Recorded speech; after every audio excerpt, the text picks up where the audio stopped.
Okay, good evening, members. We are now live on the YouTube live stream, whatever you want to call it. So, welcome to this evening's Overview and Scrutiny Committee meeting. My name is Paul Osborne. As you would know, it's got a name there. I could say, gentlemen, you can remove jackets if you wish. As I'm ultimately cool anyway, I won't bother. But moving on from that, minutes. Do I have your authorisation to sign the minutes of the Scrutiny Committee held on the 10th of July 2023 as a correct record of the proceedings? Thank you.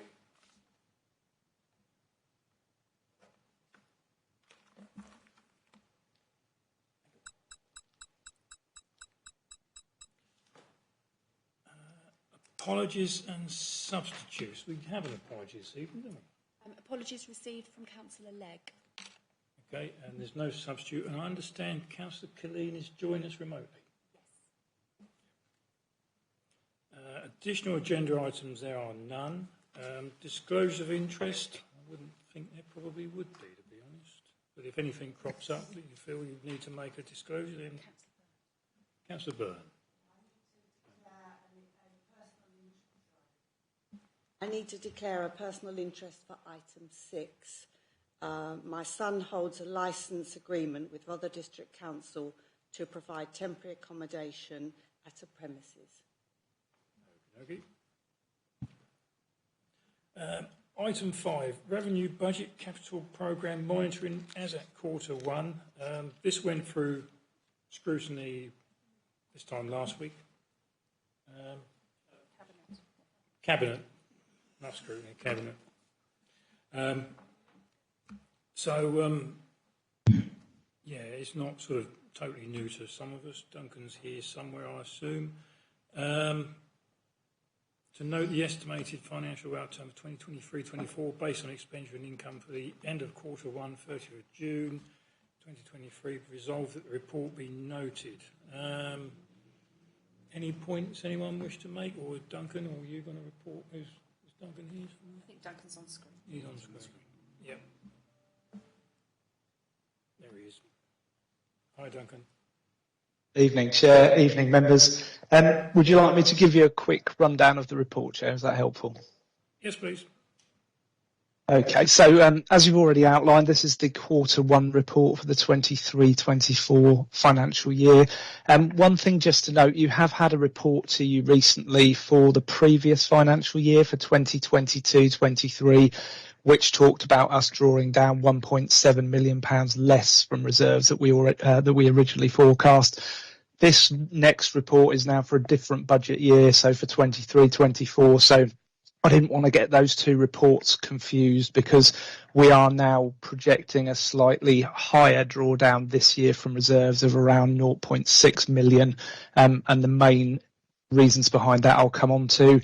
Like I say, it's beneficial that we drew down less reserves last year because that could potentially help with this year's additional pressure.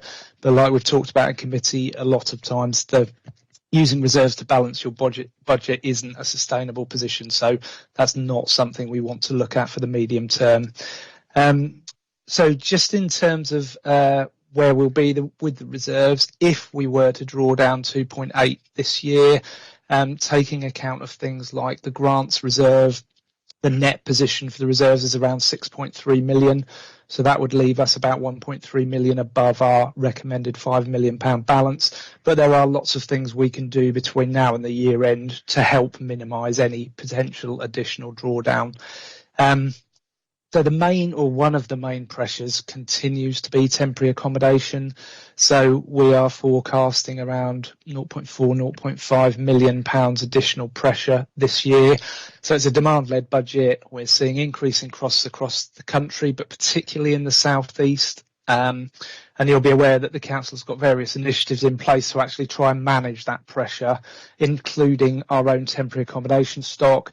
You'll note from the report as well under paragraph 8, there is a proposal there around leasing.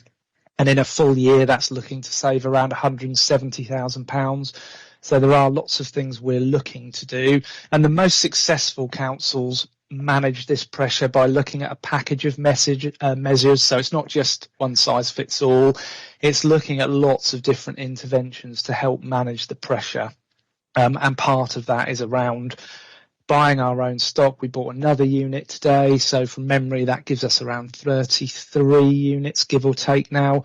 And that helps with cost avoidance as well. So if we didn't have all those measures in place, that pressure would be significantly more.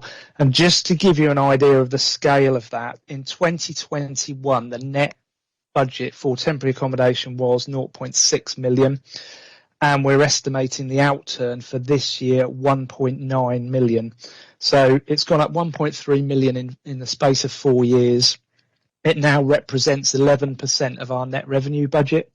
So it really is a significant pressure, and you'll be aware of press articles recently. It's having that impact on our neighbouring authorities as well. So it really is a big chunk of our budget that we are currently using to fund that area. The other significant area I wanted to raise with you is in relation to the Financial Stability Programme. So for several years we've had a high level target in the budget, but there hasn't been detailed savings proposals underpinning that target. So one of the things I'm very keen that we move to as an authority is to really understand, if we're going to have those figures in the budget, that we have got some realistic, achievable, phased proposals to underpin what we're saying we're going to deliver. And then I want to change how we're monitoring them to make them more transparent, but to make them in terms of where we put them in the budget, to make sure that the service managers have ownership and accountability for delivering those savings, because again, I think that's an area as an authority we can improve on. Devolution has been the fundamental pillar to try and underpin this savings programme, and in my experience, that's one of the hardest things to deliver.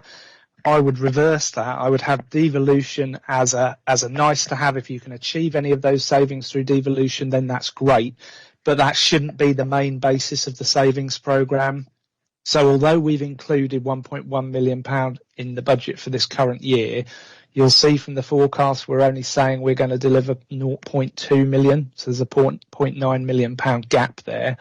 But it does give us an opportunity to focus over the coming months on that. We're doing lots of work with managers. Lorna has pushed forward the 24-25 service planning exercise, which has identified a number of savings. SLT have had a session on savings to make the budget more resilient for the future, and we have a members away day with Cabinet and a number of you in the room on Wednesday as well, where we will be talking about some of those proposals. So we want to move it to a much more robust and achievable footing, so that it's not just a figure in the budget that we are not hitting. It's very important for the future sustainability of the authority and the medium-term financial position that those savings are delivered. And I want that programme to be underpinned by some really firm proposals and not just a target that we hope to achieve, because again, in my experience, we won't hit them, and it's vital that we do achieve those over the future years. So the capital position is outlined within paragraphs 14 to 16. We're currently projecting around 27 million spend by the end of the year. So that's 10 million lower than we were forecasting when we set the budget originally. But as you'll all be aware, we are taking a fundamental review of the capital programme. We're taking a step back from some projects. So actually there is a deliberate slowing down of that programme. And that has a beneficial impact in terms of less borrowing for the authority. So although the interest rate going up is bad for borrowing, bad for capital investment, the flip side for that as an authority for us is that we generate more income from our investments. So there is a plus side to that as well. We're currently looking to deliver around £1 million of additional income from our treasury management activities, and that is a combination of those things I've just outlined. So more investment income, more focus on the treasury activities, and less borrowing. So that's helping to offset some of those pressures I've talked about before. Just in terms of council tax and business rates collection, we're looking very similar to previous years. So we're not seeing a decline in relation to cost of living impact, but we'll carry on monitoring that. But it's not showing anything noticeable at the moment that we need to be concerned about. So just in conclusion, Chair, we are looking to draw down about £2.8 million at the moment from reserves, so that's 0.6 higher than was originally planned. We did draw down 1 million less last year, but the biggest pressures at the moment in the programme are around the temporary accommodation stuff that I've already outlined, and again, trying to achieve those financial stability savings. So if we can deliver more in the year, we will absolutely focus on doing so. But at the moment, I don't want to leave a figure of £1.1 million in there when I don't think we've got a realistic chance of actually drawing that down. And the risk is if we do leave it there, people don't focus on achieving it. So again, by saying we'll deliver 200,000, it helps to focus people's minds on actually achieving some of those savings. So I'll leave it there, Chair. Thank you, but happy to take any questions. Thank you very much, Duncan. Obviously, everybody understands every single word of that and can see the position we're in. I think the sort of homelessness costs are sort of eye-watering almost. And to be honest, the work that has been done over the last few years buying property through Joe's team, if we hadn't have done that, it would be a lot worse.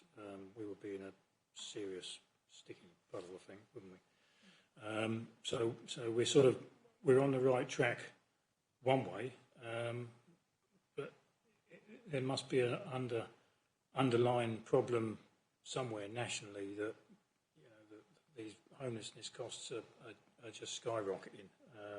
And it's not just us, it's Hastings and other councils as well, I would assume, probably nationwide. So, it's a very difficult one to cover.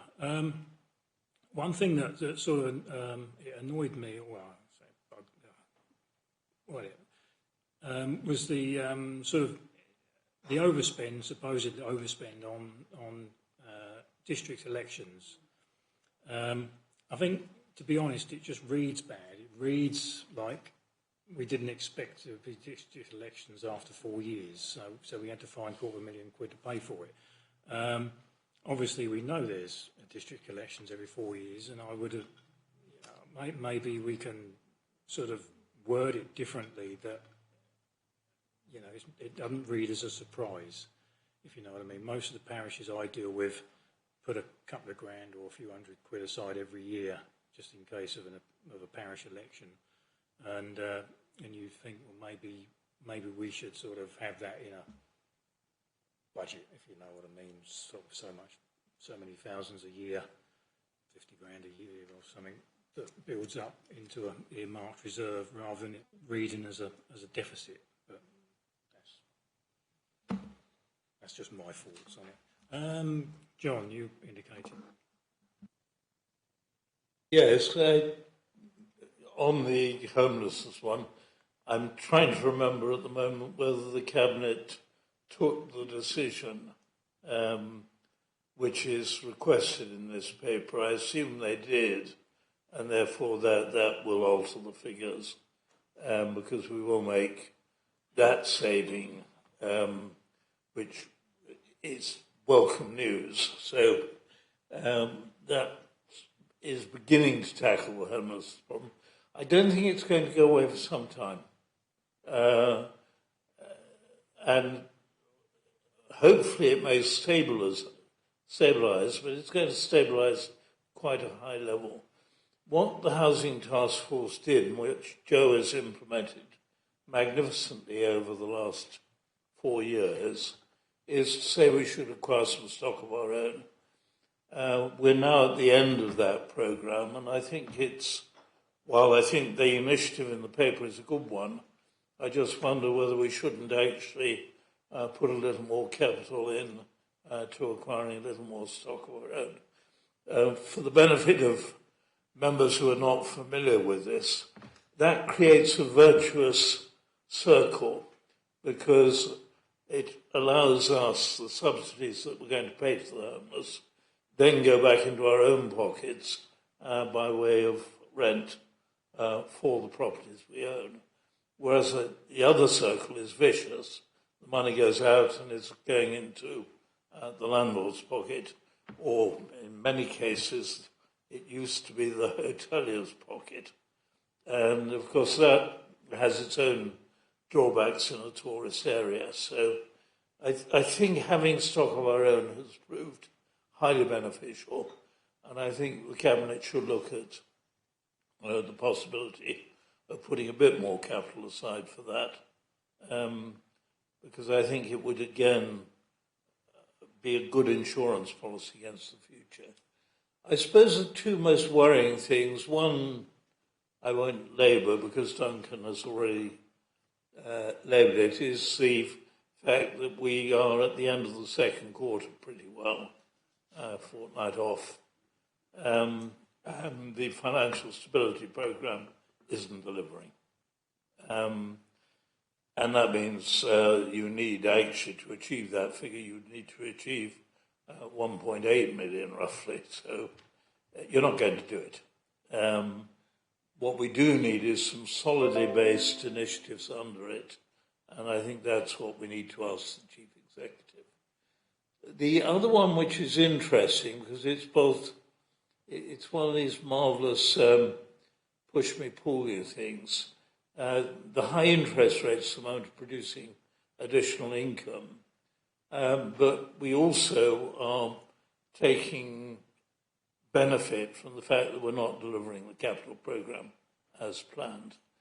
I'd love to get some idea of the rough proportion in that blue column on page 4 of the 1,090, how much of that is actually going to stick with us because it's additional income, and how much is actually money we're simply accidentally saving ourselves at the moment because we're driving ahead with the capital programme.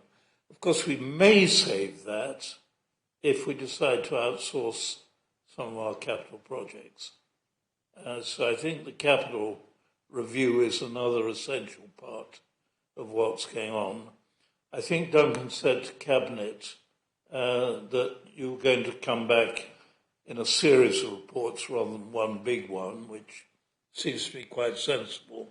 But it'd be good to know which ones are getting priority and roughly when the first is going to arrive. Because clearly there are two possible things. You can either reprofile the expenditure by pushing projects off into the future, or we can push them into the private sector. And the second is obviously more desirable than the first, because we are not actually flush with house building at the moment. A great many of the projects that we're looking either to defer or outsource are in fact housing, which long term, of course, are beneficial to our income in a number of ways. So there's a hidden cost there, which again we must take into account in our decision making. Sorry, a number of random comments, but I think implicit in that is the need for more transparency, because this is really the last comfortable year. When we go forward to budget in the autumn, we shall have roughly 1.5 million in hand against what I regard as the bare minimum of reserves from an authority of our size. It will then be, what, about 29-30% of our annual spend. The average parish council keeps half. Charities are encouraged to keep half. For us, and our size and with our capital programme, I think 30% is about as low as we dare go.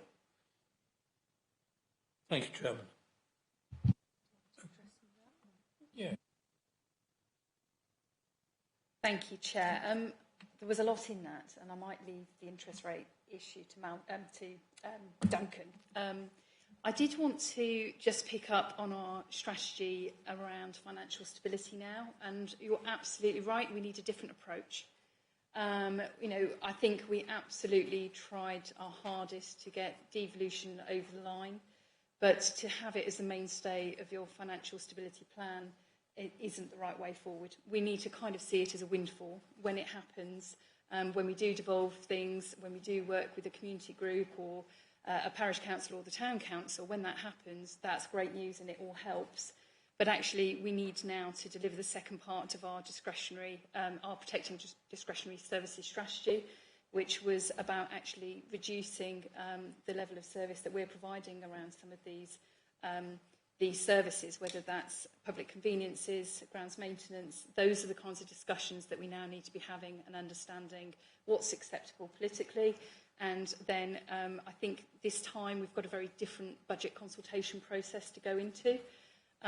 We need to think about the delivery of our services, how we are delivering our services.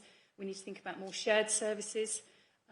We need to be thinking about things that we can stop and what the impact of that will be. So some very, very difficult discussions coming up. We've got a away day, as Duncan alluded to, with the Cabinet on Wednesday. And from that meeting, we need to walk away with sort of moving away from this financial stability programme that we've had and moving into a financial resilience plan. We are not alone in this. We saw what happened with Birmingham only last week. I know there is a watch list of between 50 and 100 councils that the government is keeping an eye on, and around 7 that might find themselves in Section 141 notices. And really, the viability of local government is in question here. This isn't just a question for Rother. This is a national problem.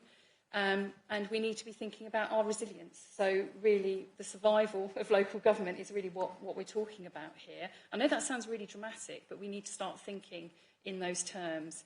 And we need to really challenge how we go about doing things. We're definitely not alone. I was at a East Sussex Chief Exec's meeting this morning. I was sat next to the Chief Executive of Hastings, and the problems that they are having with their temporary accommodation, much greater than Rother at the moment. And you're absolutely right that the strategies that we have put in place have really, really helped. But now we do need to turn to more innovation. We're going to be supported by, there's a deep dive that DeLuc has instigated, which involves both Hastings and Rother. And we also have the Levelling Up Partnership. Now, both of those things are opportunities to really take a look at how we're doing things, be innovative and bold, and take some, perhaps different direction to what we have been taking. So I think this, whilst it is a very, very difficult picture, this isn't going to be easy. We have some mechanisms and tools here to make sure we're making the most of and thinking differently about how we do things in future. So I think Duncan's really, really set out the problem there. We need to be thinking about this £3 million budget gap. That's really what we're dealing with here, because we haven't delivered on the financial stability programme as planned. And we need to make sure that our financial resilience plan actually has very actionable and the accountability that Duncan was talking about. It needs to be very clear what the plan is, and the accountability that sets with, ultimately, senior leadership team to make sure that we're working with our service managers to realise those savings and those actions that are going to put us in a better, more stable position going forward. So I really just wanted to let you know that's what the thinking has been. We had a managers forum last week, which that involves our top 40 managers from across the council. And, they are aware of what this budget position is. They've already done a great job in pulling together a savings plan based on the service planning process and hopefully those savings being delivered from 24/5. But now we need to look a little bit more fundamentally about how we deliver our services going forward. So, yes, we've got a challenging time ahead, and we need to make some bold decisions.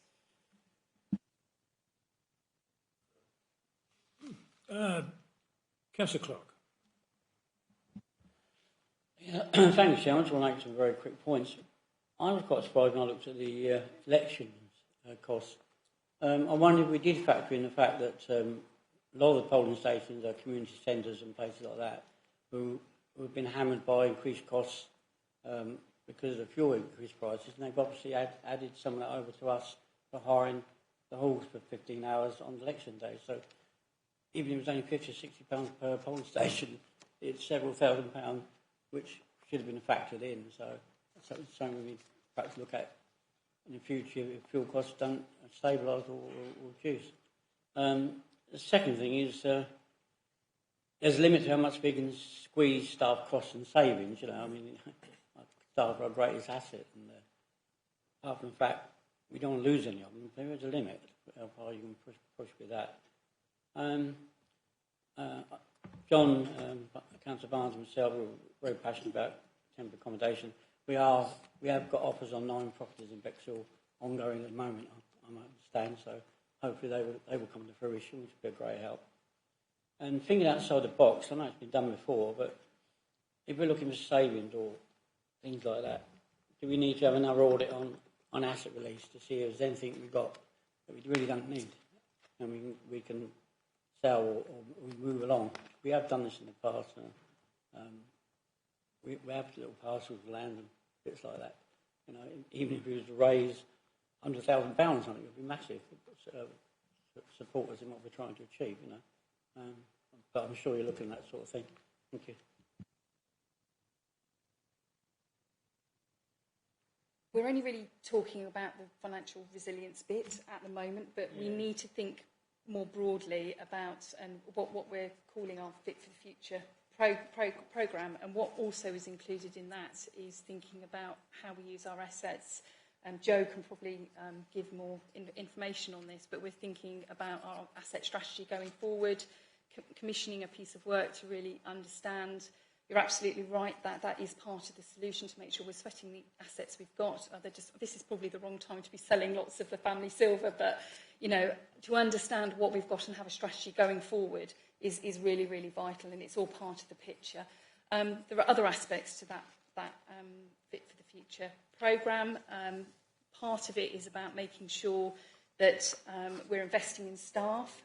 Very, very difficult times, quite difficult to attract staff and to retain them. So it's really important that we're thinking about our workforce planning and making sure that part of the business has attention as well. It's very easy, I think, in times that are quite strained like this, to forget some of that other stuff. But we're looking at it holistically as part of a programme. There's more to come on this, but I don't want you to think we're only sort of focusing on making savings and not thinking about what we're trying to achieve. Currently working on a new corporate plan as well, and that's going to be important to understand the budget position. So we're making sure that we're prioritising the projects and we're delivering on the projects that deliver bang for our buck, and we are actually being clear about the things that we can't do right now, and we pause and stop. So again, that's something that we need to, it's an outcome that we need from our Cabinet Way Day on Wednesday to have a really good idea of where we're going with our corporate projects. So all of this together needs to come into a programme and really focus our attention on delivering that over the next 18 months or so.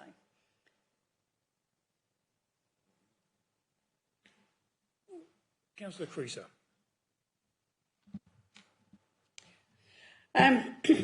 In terms of the staff, we had a conversation last week at planning, and there is a real problem attracting colleagues to the council because of the massive challenges about attracting the quality of personnel that we've already got. And to match that kind of quality, we need to be in a stronger position to offer a package that people will want to join us. So I personally think that it would be a false economy not to pursue that, because if you've got the kind of staff you need, you can do the job.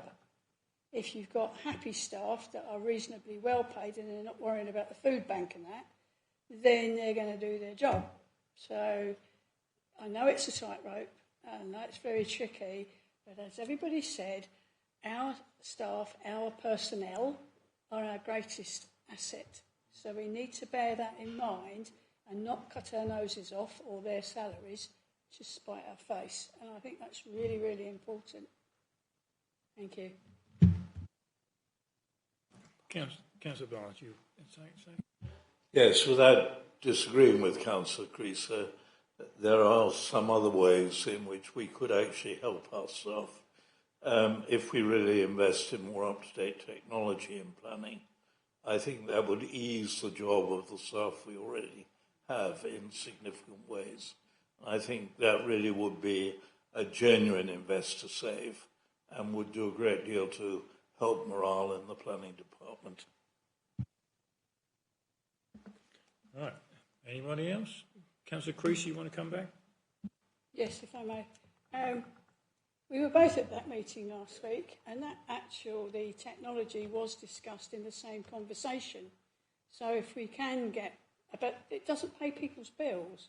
The technology will make them have to give them the tools to be more efficient, but they've still got to earn a living to keep their families. And if you want the best, you've got to pay for it.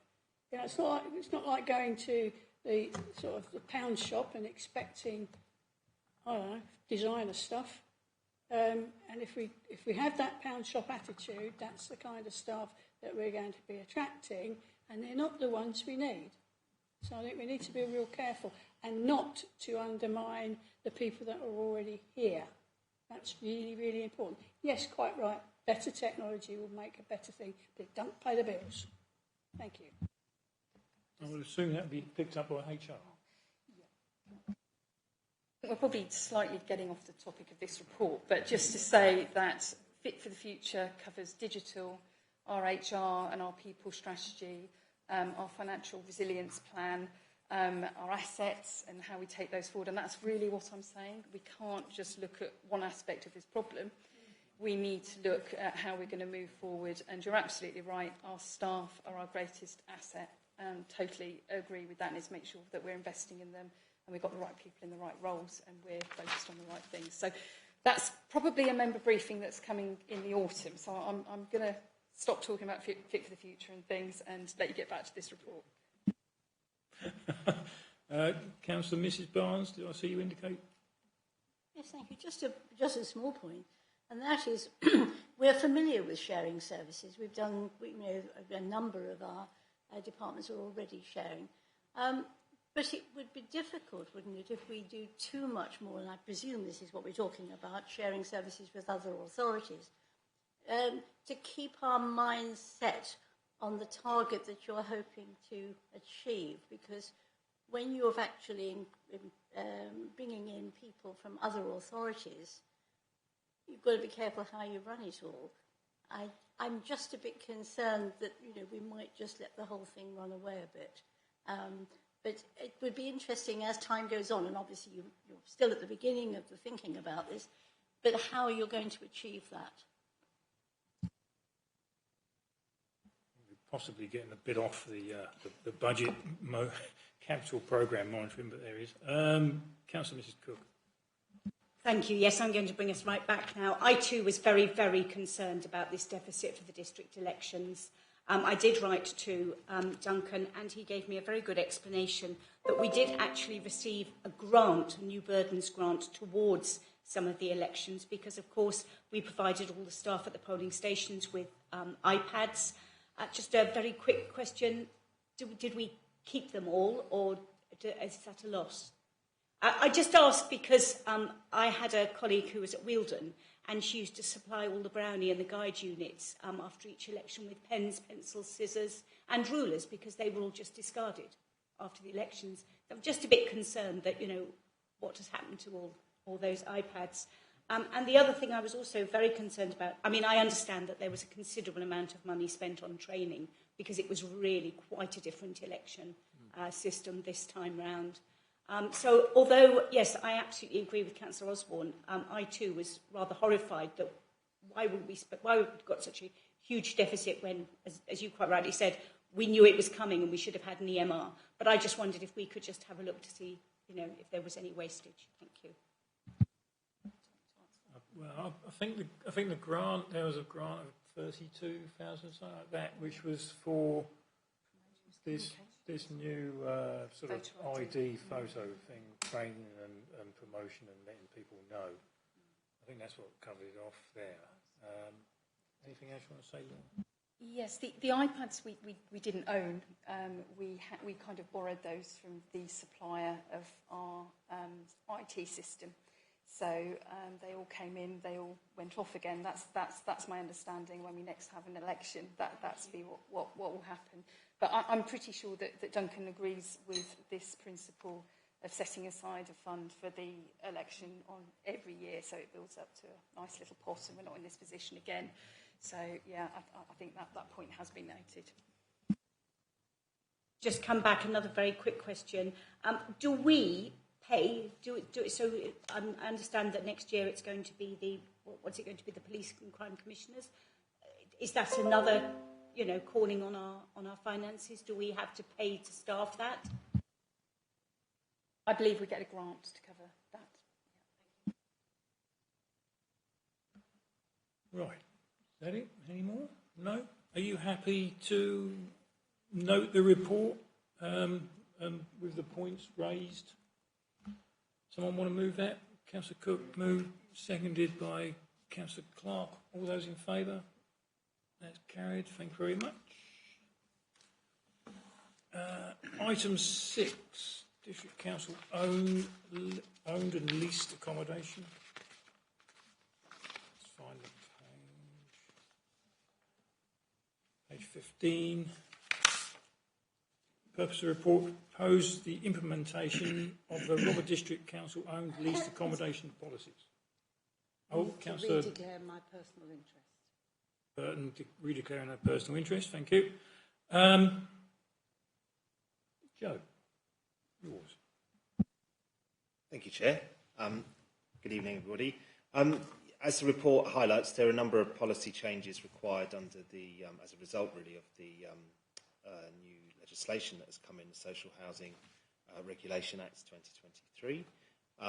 We have, as you know, a burgeoning stock of accommodation, currently at 33 units with around 9 to 10 more in the offing, and one leased presently, but that's about to, we hope, confident will grow. As a registered provider, as of 2020, we are required to be compliant with the new policy that's come forward, largely informed by the tragedy at Grenfell, which you will be familiar with, I'm sure, and a whole raft of legislation has come out of that tragedy.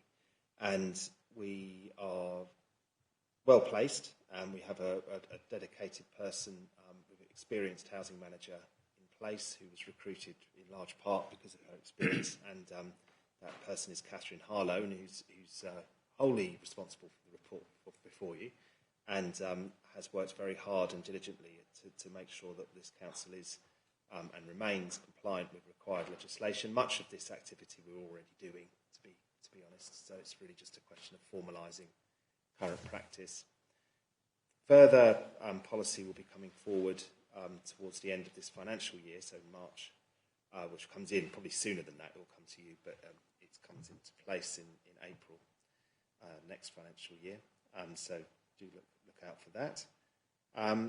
Yeah, happy to take questions on the specifics. I was going to suggest, as there are 5, if you'll allow me, Chair, as there are 6 policies there, I think I might have said 5 earlier, there are 6. If there are 6 policies there, any detailed questions perhaps we can take away offline and discuss in detail. Absolutely happy to do that with anyone who wishes to. But I hope you'll agree that the broad thrust of these policies is to be applauded, and it's worth underlining that they are statutorily required and therefore fairly statutorily informed. So there's not an awful lot we can change in them, and they have been based on best practice, inspired by some of our more established registered providers, not too far away. So we're confident in their sort of usability and their genesis. So happy to take questions, Chair. Thank you. Thank you very much, Joe. Yeah, from my point of view, I just say it just seems a sensible, tidying up, prevention, covering off any possibility, proper process, to be honest. Yeah, just seems a sensible way to go.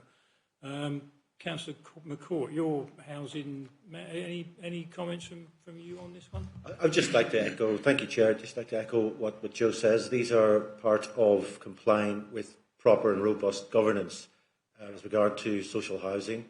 There's nothing out of the ordinary, as Joe said. There's statutory policies and comprise best practice across the sector. So I think it's just a matter of adopting these policies formally. Thank you, Chair.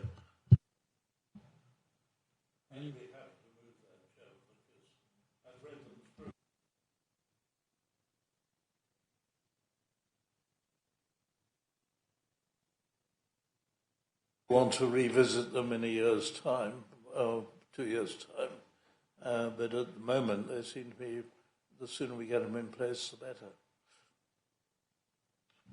Councillor Clark, you've got a thing ahead for housing, if you like, so I'm sure you've got something to say. Well, yeah, what I'm picking up on is the domestic abuse policy for RDC tenants.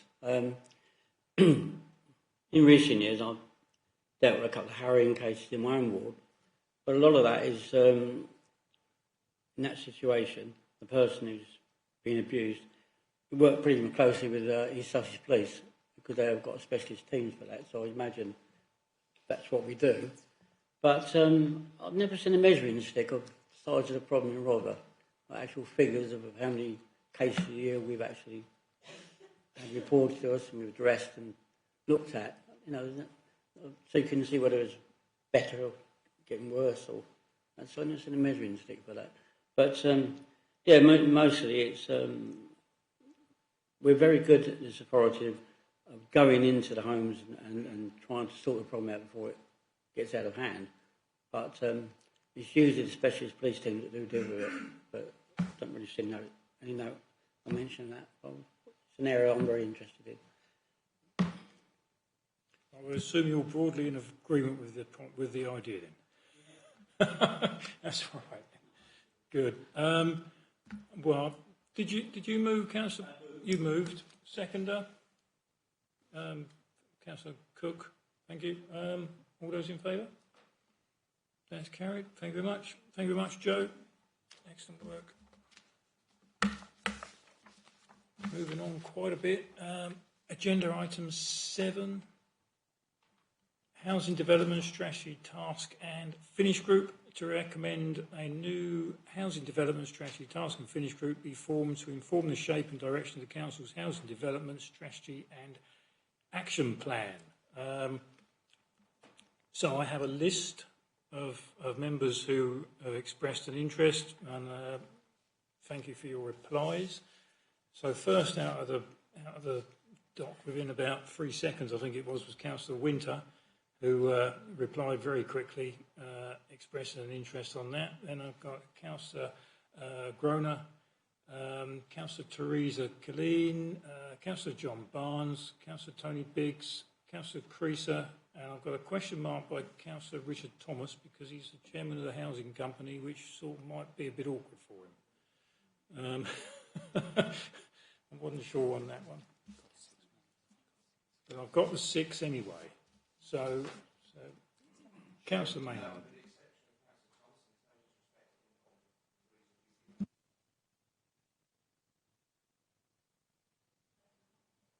Excellent. That was easy peasy. Do I need to mention anything else? Terms of reference be approved. You happy with the terms of reference? Yep. Joe, you're nothing.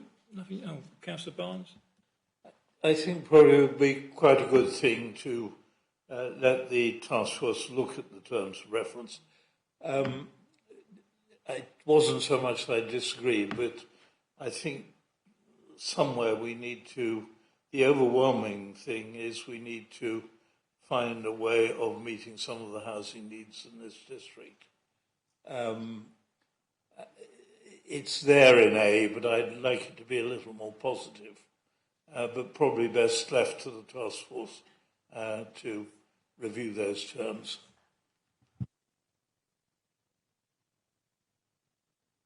I've been told that if you change them too much, then they have to come back to us for agreement. That's fine. Yeah, that's okay. Just Okay. Good. Again, Councillor McCaw, anything you wish to add? Thank you, Chair. And I'd just like to add that I think it's timely that we have this task and finish group. I think for far too long, we've had the persistent problem of homelessness and people in temporary and unstable accommodation, and anything that looks in the round at increasing the supply of I would say the bias is very strongly towards affordable social housing as far as I'm concerned. I mentioned before at a previous meeting that the average amount of stock is 10%, within Rother is 17% on average nationally, so we've fallen behind somewhat. So anything that gets to grips with that and looks at ways as how we can increase the supply of housing and end the misery of homelessness has got to be lauded. So I look forward to, obviously I can't sit in that group myself as a cabinet member, but I look forward to encouraging the group and to hear their findings in due course. Thank you, Chair. Thank you. Well, that's been moved and seconded. Moved by. Let me get it right. Moved by Councillor Maynard, seconded by Councillor Creaser. All those in favour? That's carried. Thank you very much.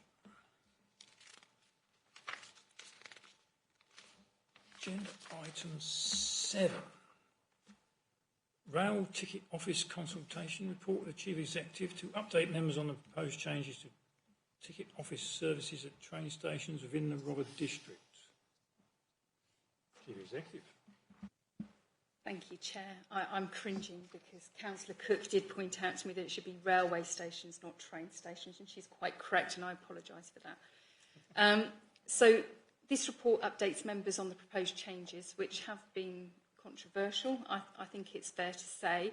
There was a report brought to Cabinet back in October last year, and the then Chief Executive wrote to the train operating companies locally and asked them that when these proposals come forward, we bring a report or they come along to this committee to explain the changes and the impact on local services.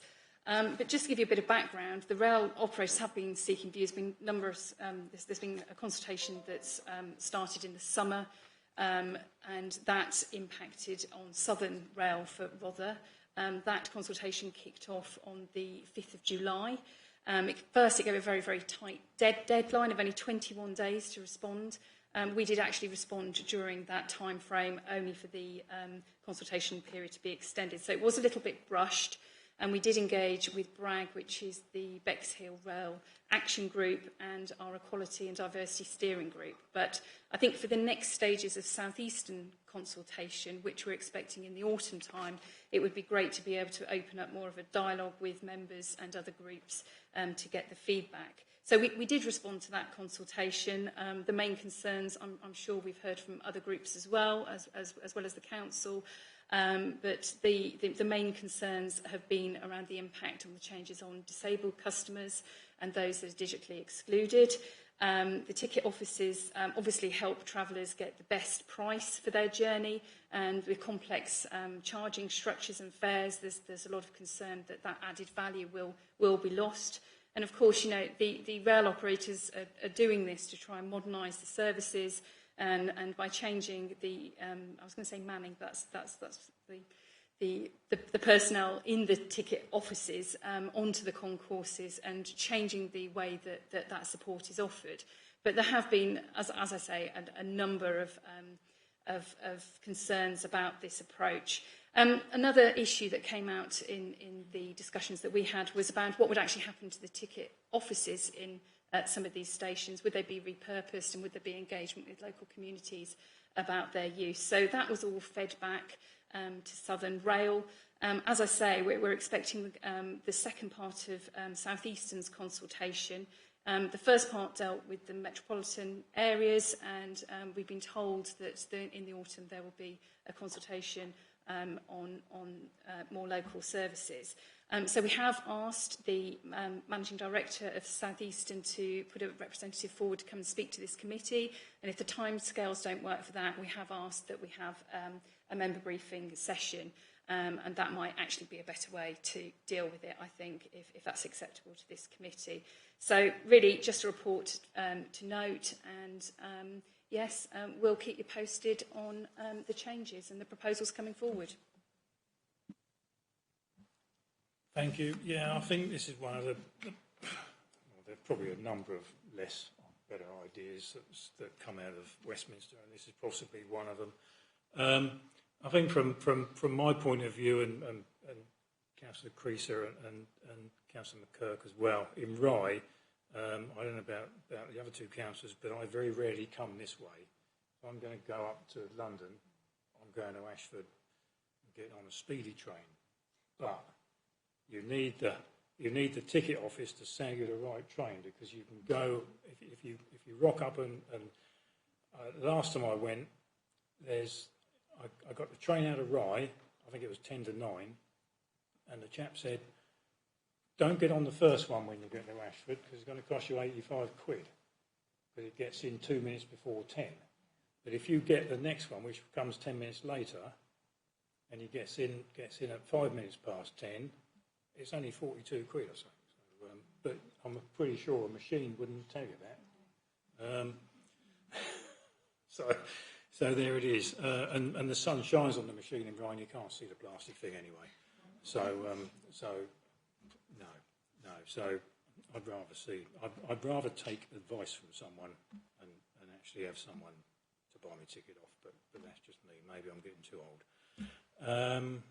Any comments? Councillor Barnes, I'm sure you're going to say, where's Hurst Green Station? Well, I am indeed. I mean, paragraph 7, we have a whole line for Hurst Green, which has not got a station. It can't be Etchingham, because Etchingham is southeastern. So what is the missing station of those 4? Or were there only 3 and somehow... But why has Hurst Green crept in? Yes, this report was thrown together at haste, I must admit. But the Hurst Green is obviously a mistake, and that's on the Uckfield line, not on the Charing Cross line. So we do need to make a note, I think, in the minutes. It is a mistake, yes. And well spotted, Councillor Barnes. Councillor McKirk. Yes, thanks.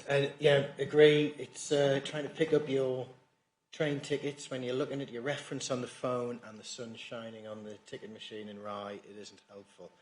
I'm just looking at the proposed ticket office hours in Rye, and they may be helpful for some commuters to still have a staffed office within those hours, but certainly not for older and more vulnerable members of the community who are the people who often rely on staffed ticket office, and it's unhelpful. There's a lot of negative feeling in Rye and Winchelsea about from rail users who would really miss the valued staff member at the train station. So I really welcome robust engagement, and as has been happening, Lorna, and just to really welcome our approach.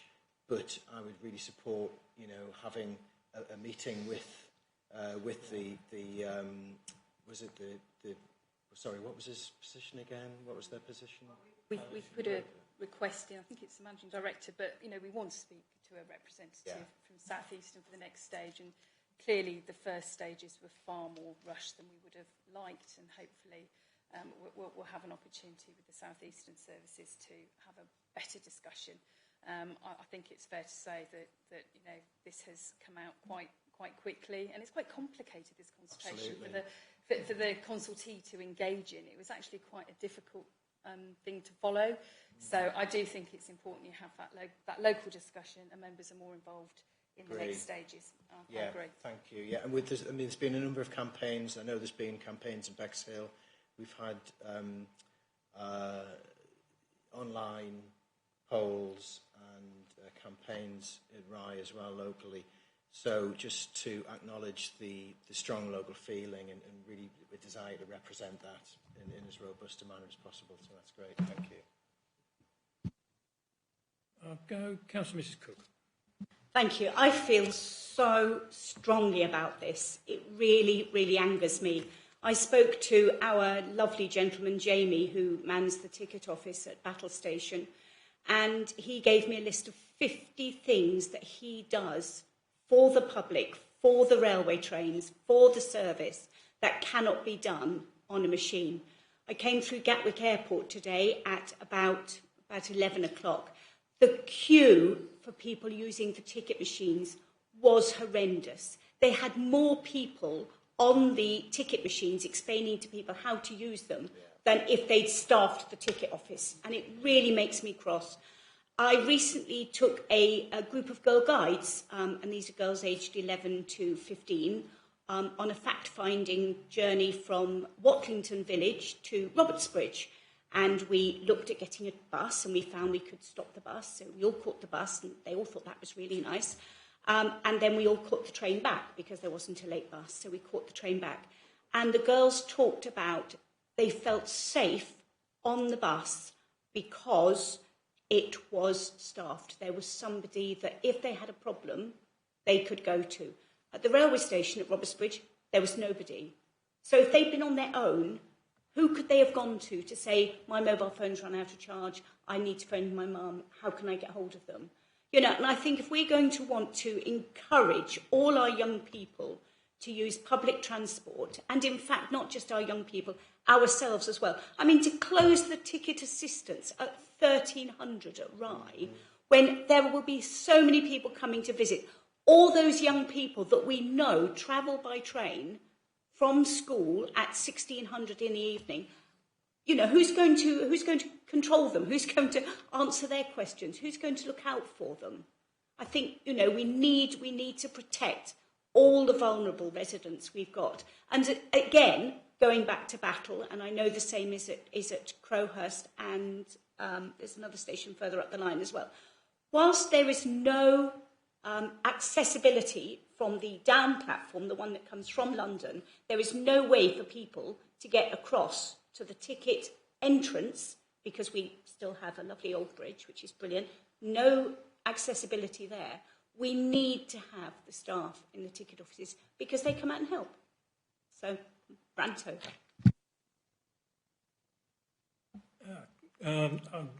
Ladies first, Councillor Burton. Yeah, that's been really interesting to hear so many passionate, good reasons why we need personnel on our train stations, and absolutely welcome discussion. However, we do need to think that we need to keep our rail travel as cheap as we can to get people to actually choose the train and not get in their cars. So we need to be asking them to be creative and maybe not do the easiest shot, which might be the ticket offices. You know, I've travelled quite a bit on the train in Europe, and I've seen the train arrive and we get in the station, then they come out, then they go to leave, and the driver sticks his head out the window and blows a whistle. Well, we have got to modernise as well as look after all these small problems that we've got, because that is two people here, the driver and the one that checks the platform, and that was Netherlands, whatever. So I think we've got to push for creative that still looks after need and keeps it cheap, or try to make it cheap. Let's more to the point. And Councillor Clark. Yeah, I'll be pretty brief. For the last 10 years, I've been travelling from Bexhill to Lewes for county meetings. So I've met a lot of members of the public who've been trying to sort things out, and the amount of information that person ticket office got is amazing. I was standing behind a lady the other day who was going to London because she's got a family member who's in hospital, and he was able to tell her where to get off in London, where to get a train, because it was very close to the hospital. Now, you know, and there was another lady going on holiday in Carlisle. She said, I ain't got an iPad. Where do I go to London, and where do I change, and all that sort of thing. So, you know, people shouldn't be punished for not having an iPad. You know, and a lot of the other people, they don't want it. It's not a technology they can embrace. So they need that influx of information. And the last point I'm going to make is, with these number of rail strikes we had, without that ticket information officer, I don't know where we'd be. Because I went to Lewes, instead of going straight through, I was told I had to get off Hampden Park and change, get on the other line to get Victoria train, not the Brighton train. But I wouldn't have known that. I'd have gone on our own bleeding train. You know, so when they're adaptable all the time, they've got that information, you know. And very often you get on the train, there's not always people on the barriers you can ask. Sometimes it's not a ticket officer checking their tickets you can ask. So it will be difficult for vulnerable people or people who haven't got iPads to actually... you can't beat human contact. It's always been that way, and it always will be that way. All right, thank you. Well, it's resolved that the report be noted, so I'd say to moved by Councillor Cook, seconded by Councillor Burton. All those in favour? Thank you very much.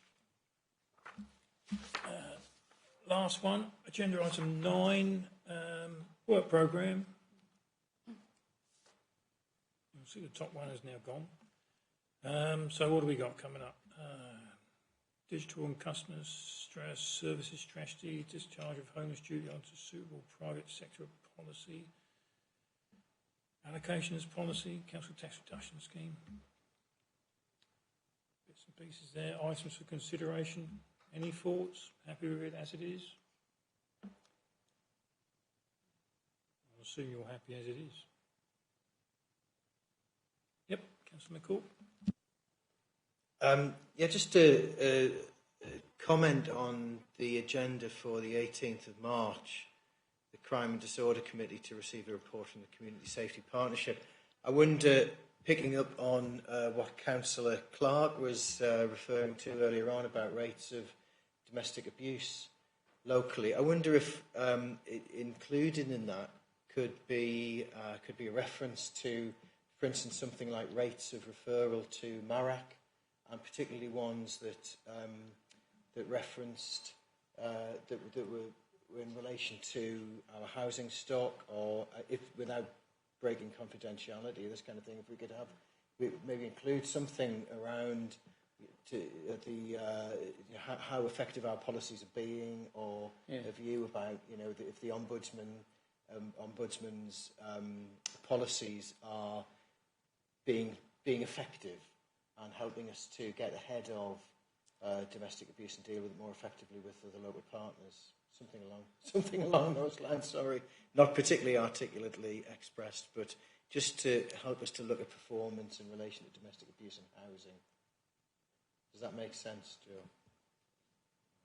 I would, absolutely. I think perhaps domestic abuse covers a wider range than just housing. I think it would be inclusive of community safety, for example, and well-being, health and well-being. I was doing some digging after Councillor Clark's question, and domestic abuse presentations, homelessness presentations, account for about 11-12% of the total. So it's quite high. I think it's something that is a priority for this council, and perhaps something to feed into the emerging health and well-being agenda more broadly, and safeguarding, I suppose, as a policy point. But housing is absolutely a key aspect of that. But one of those, I think, that, like all safeguarding, is a real priority for the whole council corporately. Yeah, we usually have the local police inspector come along or come on the teams. So if there's specific questions you want to ask, then you can do. Usually quite forthcoming on them. It can sometimes go on for an extremely long time. We had a couple, 5 or 6 years ago. One talked for about 45 minutes, and he passed over to his colleague who equally talked for another 45 minutes. So we've tried to curtail them slightly, get more to the point. No, it's quite interesting, quite a broad brush. Is it under, whose remit did it come under? Is it yours? It's not yours.